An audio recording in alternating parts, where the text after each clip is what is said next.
I am not a financial advisor, and nothing on this channel should be considered financial advice. The content shared is for educational and informational purposes only. Please understand that any information I provide is based on my personal experience and opinions, and it's important that you do your own research before making any investment decisions. Hello guys, may bago tayong new trending app na titingnan ngayon. Kaya kung nahuli ka sa last trending app and gusto mong kumita ng pera and sumabay sa atin, ayan po, may bago pong labas ngayon na pwede kang kumita ng pera daily. So dito kailangan mo lang mag-register para makapag-start kang kumita ng pera dito.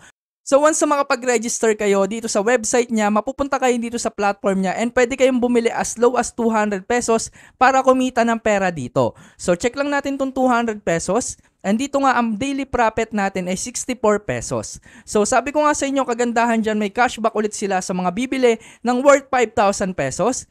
So ito yung 5,000 pesos natin, ayan. And dito nga automatic babalik sa inyo yung 2,500 cashback rekta sa GCash nyo once na bumili kayo nitong 5,000 pesos.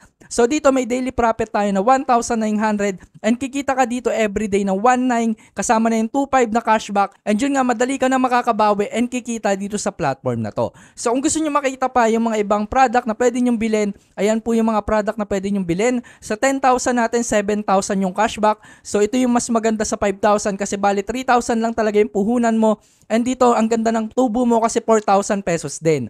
So meron silang 20,000 dito na meron 12,000 cashback. And para naman sa 30,000 ay 20,000 ang cashback. Sa 45,000 naman ay 35,000 yung cashback. So kung ako yung papapiliin sa inyo, 45 or 10,000 na yung bilhin nyo, pero kung low budget kayo, mag-start kayo ng 5 para may cashback siya. So yun, makikita nyo naman yung daily earnings nyo dyan. Ano mas nga na kumita ka na dyan, pwede mo na siyang withdrawin. So pumunta lang tayo dito. Ayan. Tapos dito makikita nyo may balance tayo na 200 and check natin kung ma-withdraw natin siya. So click lang natin yung withdraw. Tapos lagay natin yung 200 natin, ayan. Tapos wait lang natin mag-process yung withdrawal natin. And ganun kadali, kumita na kagad tayo ng 200 pesos, makikita nyo success na yung withdrawal natin. After ilang minute lang, pumasok na agad siya. Wala pa nga isang minuto, nasa atin na agad yung withdrawal natin and kumita na agad tayo ng pera dito. So ganun lang naman kadali kumita ng pera dito, kaya kung gusto nyo mag-register, exclusive po yung cashback sa gagamit ng link natin. Para makatanggap kayo ng cashback, mag-register na po kayo.